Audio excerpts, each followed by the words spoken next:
Hi guys, I know it has been forever since I've made a video, so I wanted to hop on here real quick and just give you a little update on what's been going on, as well as talk about my thoughts and feelings on the new Netflix documentary about Gabby Petito. So first, let's get into what's been going on with me and why there hasn't been a new video. I am going to, starting from here on out, really try to put out at least one per week. That has been the request, so that is what you are going to get. I've driven from Washington State. I'm all the way down in Joshua Tree right now. It's my first time here. I absolutely love it. I've never done a blog style video before, but if you do want kind of like a trip vibe or like what to do in Joshua Tree, let me know and I can do that for you. Life on the road so far has been amazing.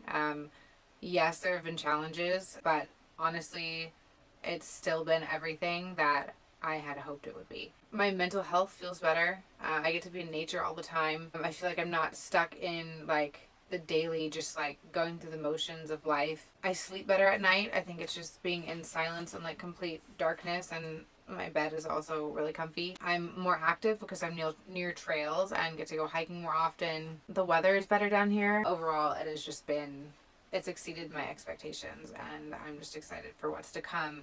Because Vanlife has, again, even with its challenges, been everything that I had hoped so far, and I've only just like barely scratched the surface of things that I want to do and see. I think that's why this documentary, this Gabby Petito documentary, hit me so hard. I actually watched it while I was camping one night in my van, and of course I remember it all unfolding, right? It was all over the news, and like I said, the story was everywhere. The story was everywhere in the summer of 2021. At the time, I think van life, or the idea of van life, had like just kind of started coming to my radar. It had been something that was like, oh yeah, wouldn't that be nice if I could? Or yeah, one day if I have enough money, maybe I'll get a Sprinter van or something. But at that point, it wasn't really, it didn't feel attainable. It was kind of like this out there aspiration. And then things just fell into place for me, right? When you put stuff out and manifest it, I swear on the universe, it comes back to you.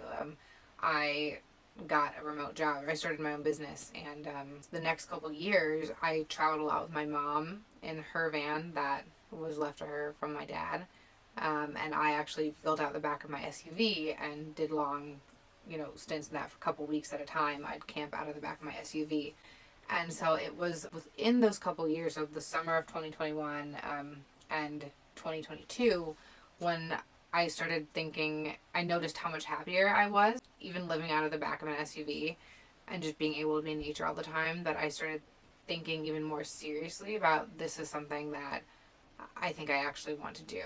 And then in 2023, beginning of 2023 is when I actually got the financing and purchased this van and started to build it. And so then here we are in the beginning of 2025. 4 years have gone by. I built out my entire van. I just kind of started living on the road. And then this documentary comes out about this girl who was doing the van life and kind of living my dream when it was still a dream to me. And it was like this weird, dark, full circle moment of like, I'm out here and I'm able to live this dream, and she's not, because her life was cut short because of a man. I mean, it was, like I said, kind of eerie, but more than anything, it was heartbreaking. It made me feel so sad, but also grateful for what I have.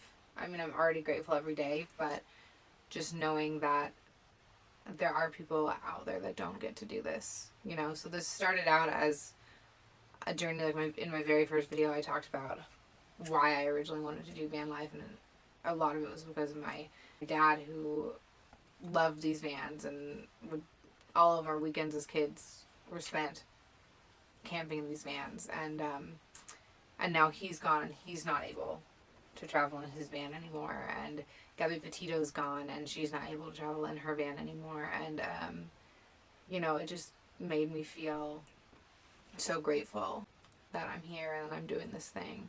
And it just made me even more resolute to like want to travel and see all the things for the people that can't and who are no longer here with us. Anyways, to wrap this up, I guess my few takeaways would be, if you have not seen the documentary, definitely watch it. I'm so beyond grateful for this life that I have built myself and that I still get the opportunity to live it because others don't. Especially Gabby Petito.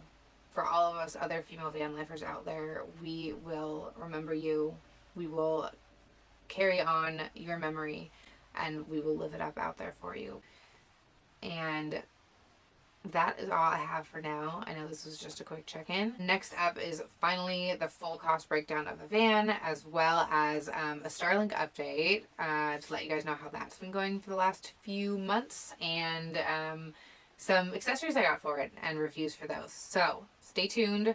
I will have more consistent content coming out, I promise. And until then, I will see you guys later. Bye.